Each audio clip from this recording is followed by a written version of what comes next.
Bora! Do início? Eu sou Priscila, idealizadora desse canal feito para mulheres típicas que se relacionam com homens atípicos. Por homens atípicos nós podemos entender homens que têm comportamentos diferentes do convencional. Esses comportamentos podem ser enquadrados em diagnósticos. Algumas dessas pessoas terão diagnósticos, terão laudos, às vezes estão até em tratamento. Isso torna o caminho mais fácil, né? Então, ao se relacionar com um homem, ele diz assim para você: eu tenho o transtorno do espectro autista, tenho laudo, faço tratamento, né? De repente uma terapia comportamental para me ajudar com as minhas relações sociais. Ele está ciente de muitas das características do seu funcionamento. Isso é meio caminho andado, né? Ele consegue se apresentar, ele já tem algum conhecimento sobre si. Tem outras pessoas que nem têm noção de que possam ter algum tipo de transtorno. Inclusive transtornos de personalidade, que são diferentes de transtornos do neuroaprendizado, né? Não estão ligadas ao aprendizado, né? Mas na prática podem ter os mesmos resultados, ou seja, apresentam comportamentos que são diferentes. E como nós somos educados para reconhecermos, todos nós somos educados para reconhecermos determinados padrões de comportamento. Então, o homem se comporta assim, a mulher se comporta assim. Nós nascemos e somos educados para nos comportarmos e também para reconhecermos comportamentos que nós consideramos normais, né? Então, existe uma normatividade, aquilo que é normal. É lógico que isso entra num aspecto muito mais profundo desse papo, que eu já falei, inclusive, em outros vídeos, do que é normal, anormal, o que é padrão, o que não é, quem que dita, né, o que é normal, o que não. Mas hoje nós temos uma realidade, e essa realidade, ela é manipulada pelo tanto de informações na internet que chegam até nós. Relacionamentos já são bem desafiadores, né? Porque são duas pessoas diferentes convivendo. Quando a gente tem acesso a informações de internet que listam, né? Que uma pessoa deve ser assim, assim, assim, deve agir assim, assim, assim. Quando nós estamos nos relacionando, nós vamos meio que ticando, né? Esses comportamentos. Porque se a pessoa não me liga no dia seguinte, ela não está interessada, ou se ele fala pouco, ou é porque ele não quer que eu saiba da vida dele. Então, sim, tem vários aspectos, né? Várias características que elas chegam até nós como se fosse um gabarito, sabe? Um gabarito de prova, onde você vai ticando para saber se aquela pessoa é normal ou não. Só que na prática não é assim, entende? Na prática não é assim. Primeiro que existe uma regra básica dentro de relacionamentos, que é o seguinte: não tem como saber antes, tá, minha gente? Não tem como saber antes. Você só sabe das coisas, né, das características do seu parceiro, quando você estiver se relacionando com ele, né? Então não é num bate-papo inicial, é no relacionamento, é no dia a dia.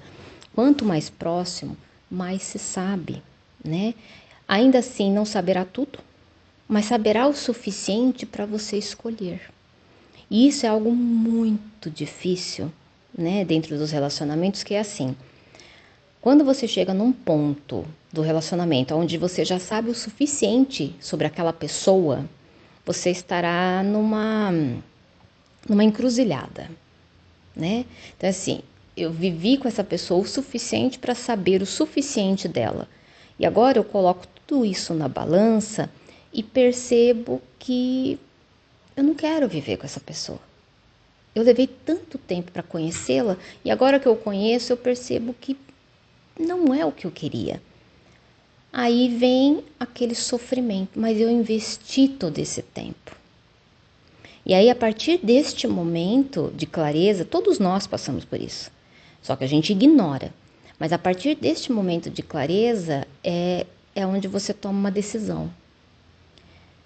eu vou continuar com essa pessoa, porque eu investi muito tempo para chegar até aqui e conhecer todos esses aspectos dela, né? Às vezes já tenho família, tem anos juntos, né? Tem muita coisa, tem muita coisa em comum.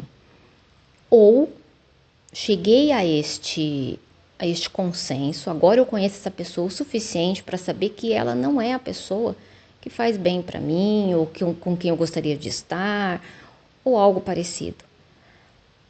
E aí eu tenho que ter uma atitude de rompimento ou de mudança de percurso, o que também é doloroso. É doloroso seguir em frente com a clareza de que aquela pessoa não é a que se encaixa melhor na sua vida, mas também existe uma dor em abandonar toda essa situação depois de ter se investido tanto para conhecer alguém. Então, quando existe a diferença desde o início como um obstáculo, em algum momento essa fase ela vai chegar. Ela vai chegar, ela vai ficar clara e a gente vai ter que decidir prosseguir ou não, porque agora já existem evidências suficientes para saber se os comportamentos, as atitudes, os pensamentos, a forma de ver a vida dessa pessoa combina comigo ou não. E aí eu vou ter que escolher qual dos dois sofrimentos eu quero continuar. Mas antes disso, né, logo de início, dificilmente, né, o que tem antes disso tudo são julgamentos. Ah, a pessoa não tem tantas afinidades comigo, ela gosta de coisas diferentes. Então, isso não é o suficiente, isso é superficial, isso é raso, né? Ah, não bateu a química, ou sei lá, isso é raso. A gente acaba fazendo um filtro por aí? Faz. Mas ele também pode ser um desperdício de boas oportunidades. Porque numa dessa, essa pessoa que aparentemente, superficialmente, não se encaixa com a gente, em algum outro momento ia demonstrar que se encaixa muito bem. Porque nós precisaríamos de tempo para conhecer essa pessoa. Tá. Só que o tempo que a gente despende para conhecer as pessoas, ele também pode nos trazer algumas marcas nesse caminho para conhecer o outro, né? E como existe toda uma cultura, né, de performance dos gêneros, né? A mulher se comporta assim, o homem se comporta assado. Mulheres acabam investindo muito a energia para descobrir, para entender o seu parceiro, sabe? Existe muita energia investida. Então, essa energia investida, ela acaba pagando um preço muito alto, inclusive quando os comportamentos do parceiro ou então o resultado do encontro das duas partes resulta em algo ruim, é algo negativo, como por exemplo alguns abusos, alguns atravessamentos dos limites, sabe, coisas que fazem mal, ou para a mulher ou para ambas as partes, né? Mas o se relacionar traz esse risco, né, do não saber antes. E qualquer pessoa que te diga que existem sinais, né, no antes e tal, vai estar mentindo, entende? Isso é muito superficial e isso é diminuir, é minimizar muito o ser humano, né? Tem coisas que são inaceitáveis para você. Você tem que ter essas coisas inaceitáveis muito claras, entende? Então, o autoconhecimento é você saber, né, o mínimo sobre você, ele te ajuda a não se enfiar em algumas enrascadas, mas não é garantia, né? Então, tem coisas assim que eu não aceito de forma nenhuma, vamos pensar assim. Eu não aceito de forma nenhuma, por exemplo, que a pessoa tenha vício em drogas, pronto, né? Por quê? Aí você fala assim, mas isso não é algo natural, né? Ninguém quer alguém viciado. Então, aí é que tá, né? Como é que se caracteriza o vício em alguém? Porque a pessoa pode falar do vício dela como se fosse algo normal, porque ela normalizou, porque a quantidade, né, de determinada substância que ela ingere, para ela é algo natural e para você não. Então, como que você vai saber disso? Sem falar que nós fomos educadas, principalmente nós mulheres, a não perguntarmos o que realmente é importante para a gente, né? Então, logo de início, a gente acaba performando algo assim no interesse, né? No interesse que a gente acha que aquela pessoa vai se interessar, entende? A gente acha. Ao invés da gente fazer uma busca de informações, né? E aí, colega, você bebe, você fuma, você usa droga, não sei o quê, sabe? Nossa, mas que pergunta estranha para um primeiro encontro e tal. Então, eu acho que é o básico do básico, né, minha amiga? É o básico do básico, né?